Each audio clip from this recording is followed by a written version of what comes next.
Ladies and gentlemen, welcome back to the channel. Thank you so much for clicking on this video. I'm Coach Mark. If you are the kind of player that you know what to do in the opening, you know how to control the center, develop your minor pieces and get castled, but you stumble into the deep forest of the middle game and you have no idea what to do, this video series is for you. I am covering 10 of the most common middle game strategies that every chess player should have in their toolbox to help you destroy your opponents. Let's get started. And here we go. Okay, guys, so here we go. This is middle game strategy number 9. I have a very cool lesson for you guys today. I will share several different examples of the strategy, and I will wrap up the video with a very instructive game featuring none other than Magnus Carlsen. So you definitely want to stick around so you don't miss that. This middle game strategy is rerouting your pieces to outpost, not to be confused with outhouse. Yep. So the first thing we need to do is define what is an outpost.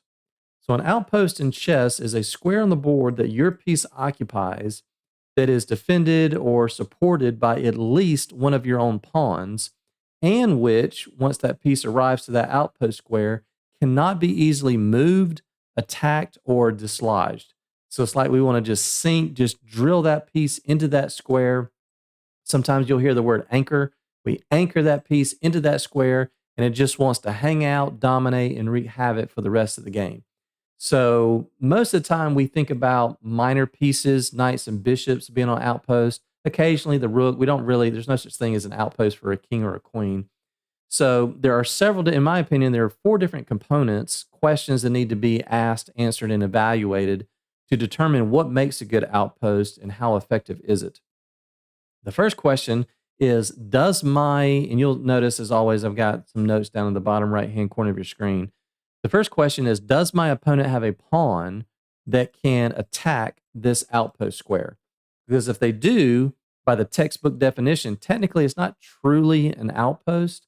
So for example, if we take a look at this same setup here, but now we've given black a pawn on d7 and f7, well, the e5 square is not a good outpost, clearly, because all black has to do is push a pawn and the knight has to go backwards, right? And so that's not going to be a safe outpost for that knight. However, if black pushes their pawn past the knight, say the king moves, they push their other pawn past the knight, now this is a whole different ballgame because now there is no pawn that can attack that knight. So this is actually dynamite. 18 today, happy, bright, narrow man, and pure dynamite. That's right. So this becomes a much more effective outpost for the knight. The next question we need to ask ourselves is, how far up the board is the outpost? So by definition, an outpost has to be at least on the 4th rank for white, or obviously the 5th rank for black. There's really no such thing as an outpost on the 3rd rank. I mean, if we start the game and we play the ready opening, we just play knight to f3. Well, we don't really consider that an outpost square because the pawns haven't even moved, right? So if we go back to this example, for white, probably the best outpost is on the 5th rank. The 6th rank is also very good, but as we start going further and further up the board, it actually starts to lose its effectiveness because most of the time people kind of associate an outpost with a knight. The knight's like the 8-headed monster, right? We got 8 tentacles. It's like the 8 tentacled octopus, right? So we're controlling, attacking 8 different squares. Well, if you push this outpost too far up the board, well, now the knight is controlling the f9 and the d9 squares, which don't exist. So we've whacked off 2 of the tentacles of our octopus, right? So obviously it's not going to be quite as effective. Typically 5th and 6th rank. Okay, so the third question we need to ask ourselves is, do we have 1 or 2 pawns that are defending and supporting this square? Most of the times, general rule of thumb, more times than not, we want to have 2 pawns that are defending that for multiple reasons. We have that good Maroczy bind, and if we have a second pawn that's defending it, if this piece is captured, we retake with a second pawn, and in a lot of cases, we'll have a protected passed pawn.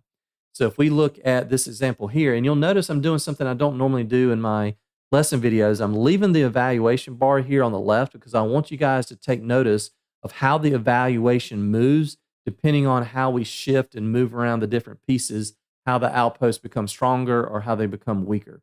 So in this particular position, the material is even, and so the computer is evaluating this at minus zero point 0.2, basically a draw with a minuscule advantage to black. The reason for that is because it's black to move here. Well, our outpost on e5 is not quite as good because we only have one pawn defending it. So here it's black to move. That just simply take the knight. We take back with the pawn, and now we have an isolated pawn on the e file. You see the valuation doesn't really change much. But now black, all they have to do is march their king over to the e6 square, blockade this pawn, threaten to take it. We might have to move our rook over here to the e file to defend it. Maybe we lose our h pawn, and black has a couple of pawns that are pretty dangerous. So black is a little bit ahead there. However, I want you to take notice. I'm going to go to the board editor mode. Instead of our pawn being sitting here on h3, I'm going to move it to f4. And so now we have two pawns that are defending the knight. We have that Maroczy bind. Now I'm going to load it. Sorry, let's put the knight back. Now I'm going to load it, and it's still black to move. And let's see what happens when black takes this. So now the engine is a little bit more in favor for white, about 0.3. But watch what happens if black decides to take this.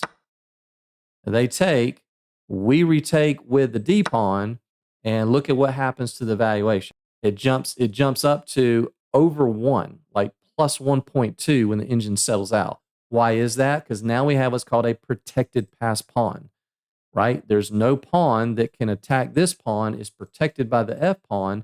And now this is very, very good. And with correct play, white should be able to convert this to a win. We can bring the rook up, put pressure on black's F5 pawn, and at the right moment, we can push this pawn and try to promote to a queen. Much more effective. Okay, the fourth question that we need to ask is, does my opponent have a piece, and this is very important, does my opponent have a piece of equal or lesser value that can attack the piece on the outpost square? So for example, if we take a look at this position here, and I want you guys again to take notice of the evaluation. Materials equal, we have an outpost, the knight sitting here on e5, right? Pretty good outpost, it's on the 5th rank. It's only supported by one pawn. Ideally, we'd like to have another pawn here. But the computer is evaluating this at complete dead draw, triple zeros across the board. Why is that? Because I thought we had an outpost, we would have an advantage. The reason for that is because black has the dark squared bishop.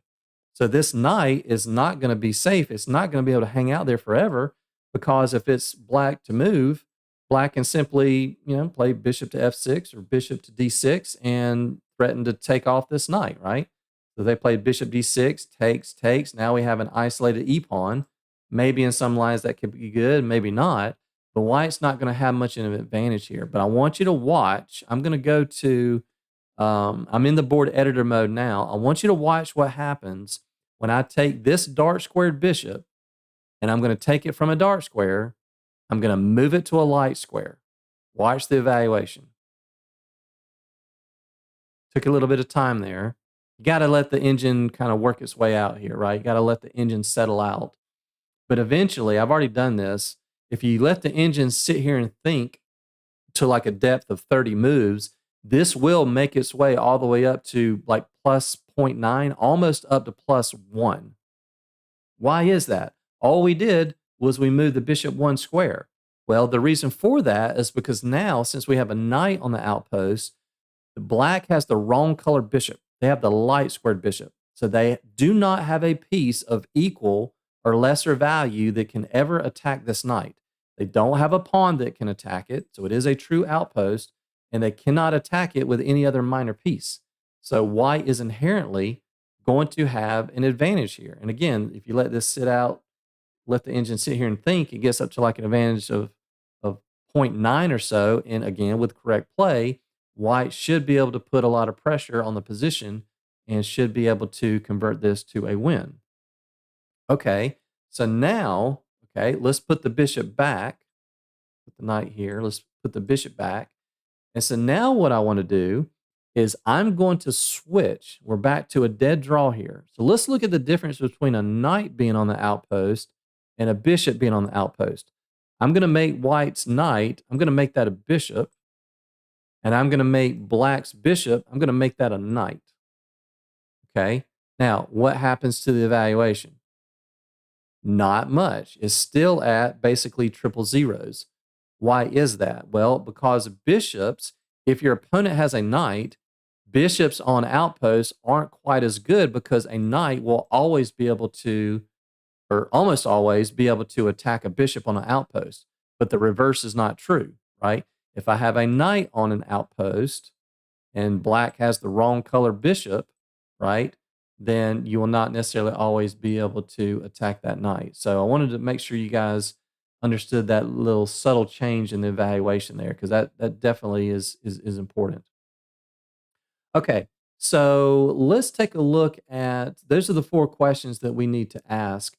So let's take a look at what is the picture perfect example of an outpost. So here is as good as it gets.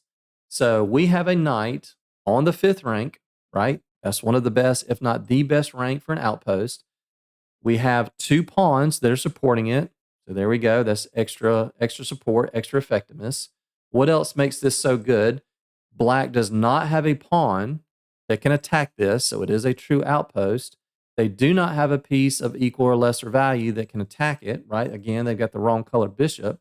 They don't have a pawn in front. So if this knight is so annoying that at some point black decides that they want to sacrifice the exchange, right? They really can't do that because even if they sacrifice the exchange, we'll take back with a pawn and we'll have connect 4.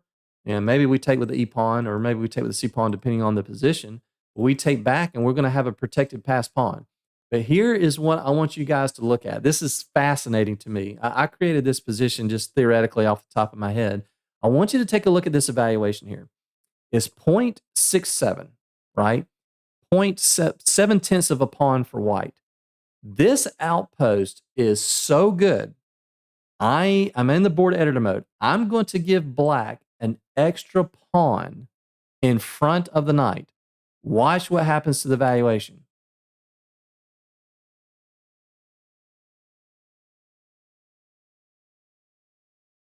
Almost nothing. Look at that. The position, the valuation is actually actually jumped up like a few hundreds. Is that not crazy or what? It's like, what is that? I literally gave black an extra pawn and the position didn't change. It actually slightly jumped up some. It's kind of going back and forth, but that's how good this outpost is. It doesn't even matter if there's a pawn there, right? I just found that fascinating. So really, really cool stuff. Doesn't get much better than that. Okay, so so what does this have to do with the middle game strategy? This is just what makes an outpost good, but you need to understand that to understand how to make use of this strategy. So the strategy itself is to actually reroute our pieces to these good outposts. And we don't want to just route it to any outpost. We want it to be the best possible outpost, right? So part of this is what do we need to do to create the best possible outpost before we reroute our knights, bishops, and every now and then our rooks to these squares. Okay, so let's take a look at this next position here. Okay, so this is it's white to play here, and I'm going to give you guys several opportunities to pause the video. So in this position, what I want you to do, I want you to pause the video, and I want you to identify what are the outposts. Now, again, remember, technically it's not an outpost if a pawn can attack it, but for our purposes, I want you to consider every outpost square, every potential outpost square, even if it can be attacked by a pawn. So what are white's outpost squares? Pause the video now.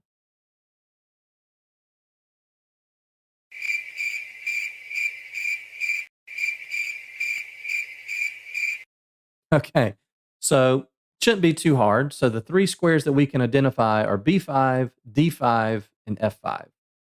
Now let's play a game. Let's play the rating game. If we had to rate each of these outposts on a scale from 0 to 10, with 0 being terrible, 10 being the best, let's take a look at this B5 square. What would you rate this outpost square as? I would rate it as a 2. Well, we have a pawn defending it. It's on the 5th rank, So why am I not rating this any better? Well, simply because black has a pawn that can kick this knight out, right? So if we were to play knight to b5, well, black just plays a6 and we have to go backwards. We're not really achieving anything. So why is this not a 0? Well, the reason I'm rating it a 2 is because if we do play knight to b5, well, let's say this queen comes down and pins our knight. Well, because we're on the 5th rank, right, then we have opportunities. We can play knight to c7 and we fork the king and the queen. So it's not a completely useless square, right? But the knight's not going to stay there for very long. It can just be immediately kicked. Okay, how would you rate the f5 square as a potential outpost square? I would rate this as a big fat 0 because we actually can't even put a piece on this square. It's already defended by the pawn. But again, it could be a potential outpost square. If we can imagine a situation where black castles long, maybe they push h6, we back up the bishop. Maybe they push g5, force our bishop back. If this g pawn moves, right? So let's say it's white to play. So say we just make a move. Let's say black castles. We just make a random move. Say they play h6, we drop the bishop back. They play g5, we drop the bishop back. Okay, well, there we go. Now we have a nice, sweet, juicy outpost square on f5. But black has a lot of pieces here, right? They have knights, they have bishops, they have other pieces of equal value that could kick this out. So even if this happened, I still wouldn't necessarily consider this, the maximum possible. I still wouldn't consider this like an 8, 9, or 10 best case possible scenario outpost. Okay, so that leaves us with, going back to the beginning, that leaves us with the d5 square. So surely everybody's going to notice that this is what looks like a very good outpost square. What would you rate this as? I would probably rate this as maybe a 6 or 7.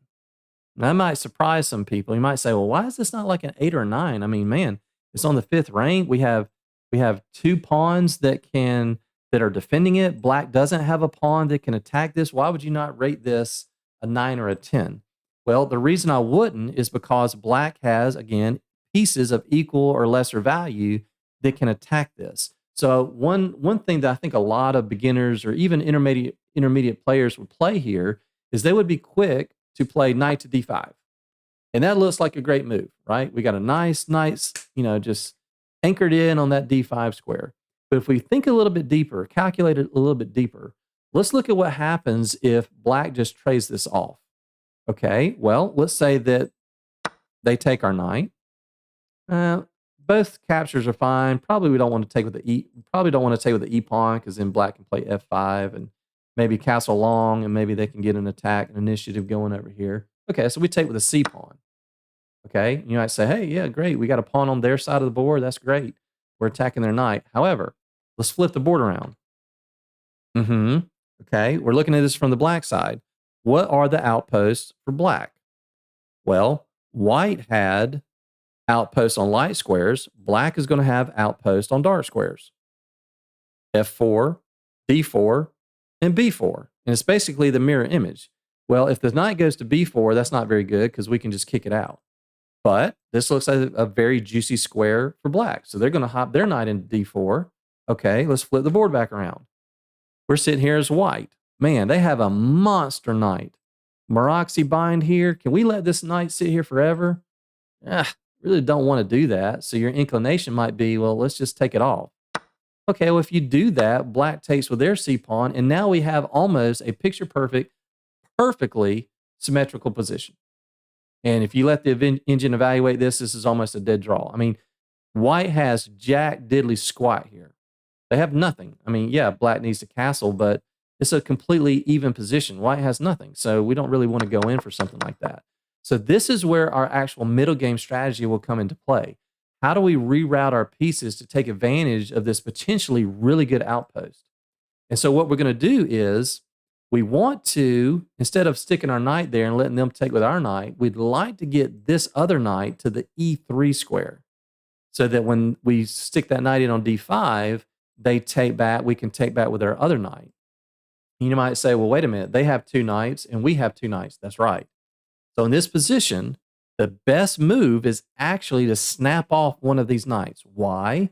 Because it's a piece of equal or lesser value. It's one less piece that can challenge are really good outposts on d5. So the first move is let's snap off the knight. Normally, we don't like to give up bishops for knights, but this is an exception. They take back with their knight, so they got control over this. And once again, we don't want to jump the knight in there. They'll just take, we take, and we don't really have that much. Here's the middle game strategy. I want you guys to pause the video. How can we get the knight on f3? How can we get it to e3 so that we have two knights here? Pause the video now. Okay, so hopefully you found the route.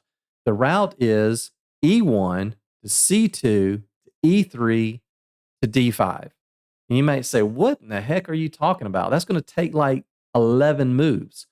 Well, I'll tell you something, guy. I've been watching grandmasters, keeping up with these guys for 15 or 20 years, the top super grandmasters. And one thing I'm here to tell you is those guys at that top level, they do not blink. They do not hesitate to take as many moves as they need to reroute their pieces to the best possible squares. Because you might think that at the top level, it's just attack, attack, attack, fireworks. It's really not. It's mostly positional games, and they're very subtle moves, just little nuances here, just a little rerouting, a little maneuver here to get to improve the square that piece is on. And in this case, black hasn't even castled. So they need to castle first. So we need to go knight to e1 to c2 to e3 and jump it in here. Okay, so we go e1, knight e1. Let's say they castle. Let's say now we jump the knight into c2. Let's say they play a6. Black wants to generate some queen size, some counterplay over here. Now we jump the knight into e3. Let's say they play rook to b8, again, supporting the b5 push. Now, because we have two knights there, not one, now we can jump, it doesn't matter, either one of our knights in there. And now we have a knight on a very, very nice outpost. And now watch what happens when they take. This is a very difficult knight for black to deal with. If they take this, now we replenish it with the other knight. And what is transpired when all the dust is settled? Now we have a perfect outpost. Why? We have it on the 5th rank. We have two pawns that are supporting it, that Meraxi bind, no pawn that can attack it, and look at the bishop. It's on the wrong color. No piece of equal value can attack and dislodge this knight. And so white, inevitably, I think the engine evaluation here is like plus 0.7, I think. Yeah, like 0.6 or so. At the beginning of this position, if we go all the way back to the beginning, if you let the engine sit here and think for a while, I think white only has like a plus 0.3, 3/10 of a pawn. And we get to the very end, we have 0.6. You might say, well, that's nothing. Yeah. At a certain level, that little difference of 3/10 of a pawn could be decisive, right? This knight is just going to be an absolute beast on these squares, right? Very good example. Okay, let's take a look at another example. Let's take a look at this one here. Okay, let's just kind of brainstorm. This is kind of an odd position, but this is triple zeros, dead even game here. Let's just brainstorm. What are some potential outposts for white? Pause the video now. Okay, so what did you come up with? Well, obviously, the big one that everybody's going to notice is the e6 square, possibly the c6 square. You got the b5 square. These are all defended by pawns. What about these four? Some of you guys may not have considered these. All four of these are potential outpost squares, depending on if and when black ever pushes their pawns, right? Because again, technically they would be on the 4th rank, but again, outposts on the 4th rank really aren't near as effective. So in this position, what would you play here? Well, this is going to be a very good outpost on the 6th rank. So again, we would play a move like knight f4, right? We want to jump into this square. We want to attack the queen, maybe attack the bishop. Maybe we want to snap off the bishop since black has the bishop pair, although black's bishops are pretty cramped in this position. Well, let's say that the black said, no, I don't think so. They wave their finger at us, don't think so. I'm going to play knight to f8. I'm not going to allow you to get in here. Well, now we can start thinking about maybe queen c2, lining up a battery, right? One of our other middle game strategies.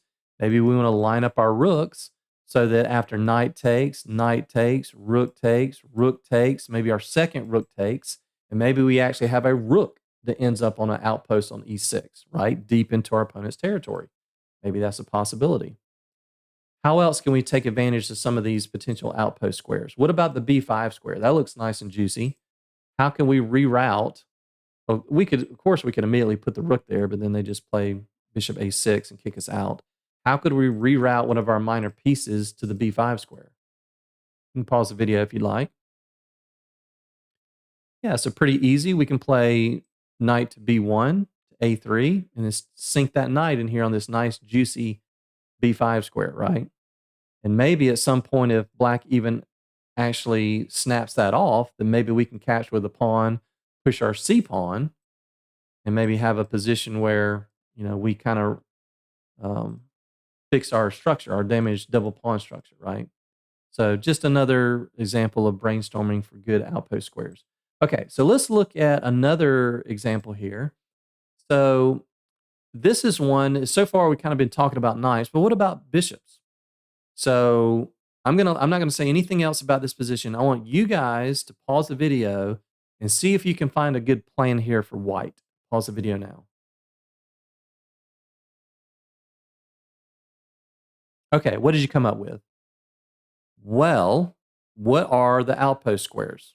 Well, we have an outpost on A4, C4, G4. Well, which one of our pieces can occupy those? Well, the bishop, dark square bishop can't. We said the queens can't. I mean, we could, I guess, get our rook over here sitting on the G4 square, but that doesn't seem very logical. The square that's screaming out that you should notice is the E5 square.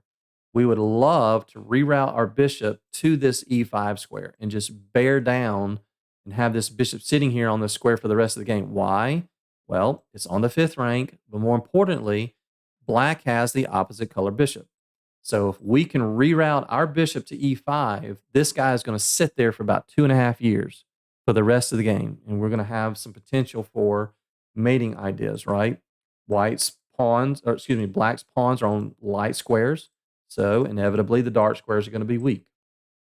Okay, so did you come up with a plan? How can we reroute this bishop and get it to the E5 square? Well, some of you guys might have thought of going this way, bishop to C1. Well, as long as the queen is on this diagonal, it's going to be a little bit hard to go this way. So one plan could be, it's going to take several moves. One plan could be bishop to A3. As long as black doesn't move this rook, bishop to A3, to E7, to F6, and then turn around and sink it on this E5 square. So for example, we could play bishop E3.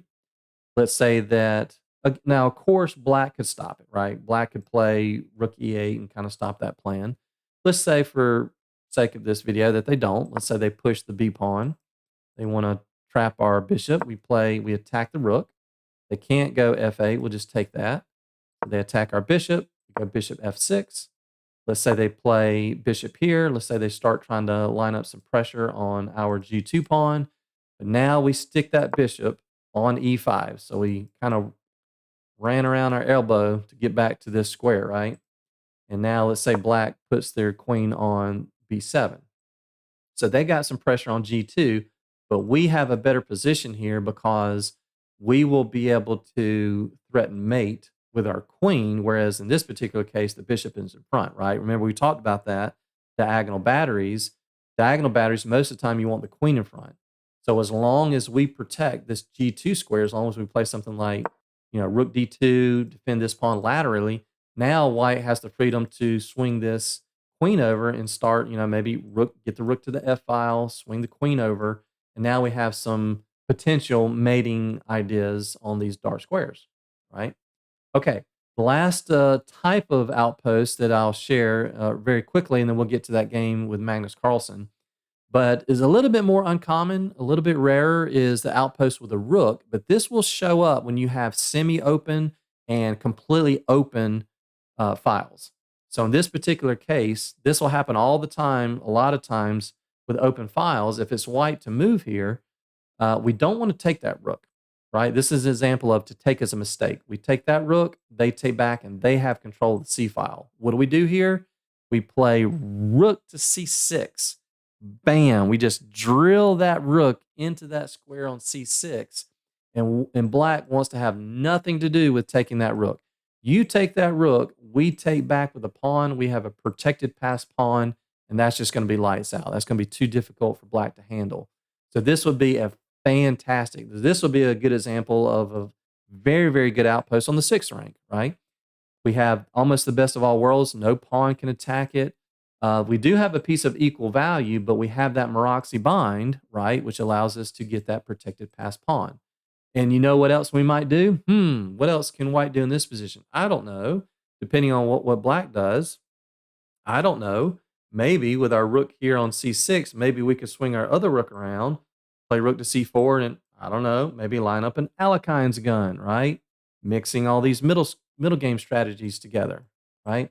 So that's an example of an outpost for a rook. So here is the game that I want to show you guys featuring uh, featuring Magnus Carlsen and little asterisk here. So this is a game where Magnus Carlsen was playing Vasily Ivanchuk, but Magnus was a wee little lad. He was only 17 years old when he played this game. So yeah, so we have little baby infant toddler Magnus Carlsen. Exactly, right? So I think when Magnus came out of his mother's womb, they probably just handed him a certificate for grandmaster. So, but he was just a teenager here in this game. So Magnus was actually the black pieces, and Ivanchuk was the white pieces. Now I'm going to kind of quickly go through the game. This position, this outpost that I'm going to show you, stems out of the Alekine's defense. So Ivanchuk plays e4, Magnus goes knight f6, and we actually get the exchange variation of the Alekines. So I'm going to kind of, again, just kind of breeze through some of these lessons. Excuse me, breeze through some of these moves here, putting pressure on the d4 pawn. Ivanchuk defends, castle. Ivanchuk castles. Okay, queen d2. Yep, this is one of our middle game strategies, right? Middle game strategy number 2 was to push a pawn in the center to try to break it open. But in this case, the pawn doesn't attack two things at once. So Ivanchuk actually has the option to push, which he does. So Magnus snaps off, trades set of minor pieces, drops the knight back to c8. We have some more moves here, some more shuffling. And then here's a very interesting moment. After Ivanchuk plays rook to e1, right? What is he doing? He's lining up a battery, one of our middle game strategies. Magnus actually plays knight to f5 here. And you might say, well, why would Magnus do that? Because can't Ivanchuk just take that and that creates double pawns? And we know double pawns are almost always bad. But if you think about it, Magnus' plan was if bishop takes and pawn takes, well, you have two pawns there, right? Now Magnus wants to perhaps create his own very good outpost square on e4 with a good Meroxy bind, right? So Ivanchuk takes that. Magnus takes back. Ivanchuk offers an exchange of bishops. We have a few exchanges here, a few more moves. And then here, Ivanchuk says, no, no, no, no, no, no, no. You're not going to reroute your knight to this e4 square. So he plays a very clever move, f3. No, thank you. I'm not going to allow that to be an outpost for you. And we have some more moves here. And then finally, we see Ivanchuk plays rook to e5. And we have our outpost on the 5th rank. It's only protected by one pawn. Ideally, maybe we'd like to have two pawns. But very, very good outpost here. And this is actually going to lead to a very, very cool tactical sequence here in just a bit. So we have some more moves. Again, I'm going to kind of go through these. What does Ivanchuk do? He lines up a battery, right, with the queen in the back. Have some more moves. All right, so here, after Magnus puts his queen on g6, he's allowing the capture on e7, but he's going to take the knight on h5. So Ivanchuk takes, Magnus takes, but now this allows rook takes a7. So Ivanchuk is actually infiltrating into Magnus's territory a little bit. And then I think this is where Magnus went wrong. He plays rook to e8. And I'm going to give you guys a moment to see if you can find a very clever move that Ivanchuk plays here. Pause the video now.